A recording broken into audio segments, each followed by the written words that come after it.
आखिर क्यों चारों ओर शोर मचा हुआ है? क्यों देश भर में एहतजाज हो रहा है? ये जो यूजीसी ने नए रूल्स नोटिफाई किए हैं, क्यों कुछ लोग इसका विरोध कर रहे हैं, इसके खिलाफ है, वहीं पर क्यों कुछ लोग इसके सपोर्ट में खड़े हैं? आज ये लड़ाई कैसी? अगर ये भेदभाव यूजीसी खत्म करना चाहता है इंस्टीट्यूट्स में, कॉलेजेस में, तो फिर ये शोर कैसा? जहां भी देखो आज न्यूज़ चैनल, सोशल मीडिया, हर जगह एक ही बात, आखिर यूजीसी है क्या? आइए जानते हैं यूजीसी कानून क्यों बनाया गया, क्यों कुछ लोग इसके खिलाफ खड़े हैं, वहीं पर क्यों कुछ लोग इसके सपोर्ट में खड़े हैं। क्या इसके पीछे कोई राजनीतिक वजह है? आइए बिना शोर किए हुए, बिना बायस के आज सच जानते हैं। ये जो यूजीसी इक्विटी का सच है, सीधी और आसान भाषा। यूजीसी यूनिवर्सिटी ग्रांट्स कमीशन, ये इंडिया की वो बॉडी है जो हायर एजुकेशन को रेगुलेट, मॉनिटर और गाइड करती है।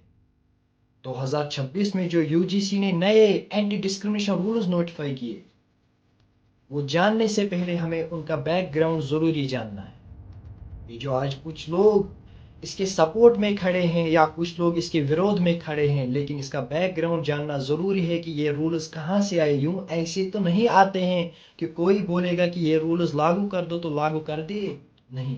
इसके पीछे एक बैकग्राउंड है। एक पीएचडी स्कॉलर 2016 में रोहित वेन्युला, जिसने सुसाइड कमिट कर ली इसी भेदभाव की वजह से।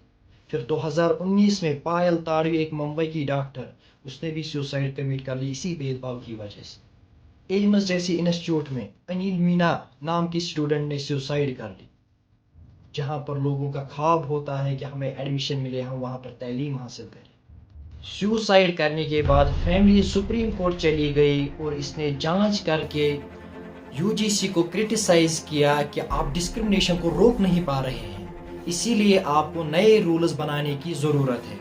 अब 2026 में यूजीसी उसी नए रूल्स के साथ आई। अब सवाल बनता है कि ये रूल्स किन पर लागू होंगे? देश के हर इंस्टीट्यूट, कॉलेज और यूनिवर्सिटी पर। अब ये नए रूल्स कहते क्या है? सबसे पहले दी गई है इसमें कास्ट बेस्ड डिस्क्रिमिनेशन की डेफिनेशन।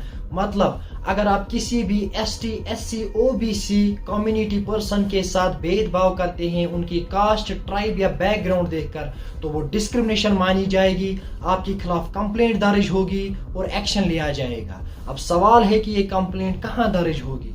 हर किसी इंस्टीट्यूट, कॉलेज और यूनिवर्सिटी में ईओसी सेंटर्स बनाए जाएंगे, इक्वल अपॉर्चुनिटी सेंटर, जो आपके लिए 24/7 अवेलेबल रहेंगी।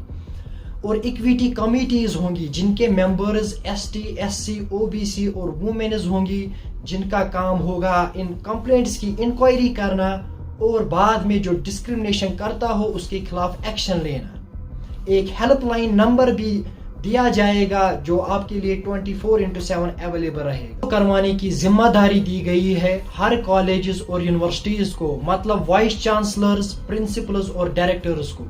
अगर कोई भी कॉलेज या यूनिवर्सिटी इन रूल्स को फॉलो नहीं करती है तो उनके खिलाफ यूजीसी एक्शन ले सकता है।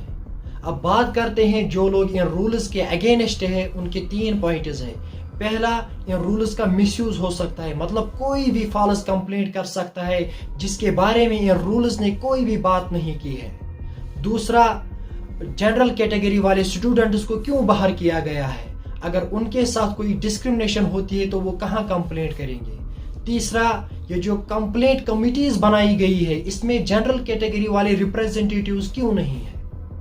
इसलिए इन रूल्स को चैलेंज करने के लिए सुप्रीम कोर्ट में 2 पिटीशंस फाइल हुई है, जिनका कहना है कि क्या खाली डिस्क्रिमिनेशन एसटी, एससी, ओबीसी वाले स्टूडेंट्स के साथ हो सकती है? क्या प्रोटेक्शन खाली इन लोगों के लिए है? मतलब जो नॉन एसटी, एससी, ओबीसी वाले स्टूडेंट्स है, अगर उनके साथ डिस्क्रिमिनेशन होता है तो उनके लिए कोई प्रोटेक्शन क्यों नहीं है? इस पिटीशन में यह भी इंक्लूड किया गया है कि जो कास्ट बेस्ड डिस्क्रिमिनेशन है उसको कास्ट न्यूट्रल रखा जाए ताकि सभी को प्रोटेक्शन मिले। यूं तो ये रूल्स बनाए गए थे कि ताकि ये जो डिस्क्रिमिनेशन है ये खत्म हो जाए, लेकिन इसका उल्टा हो रहा है।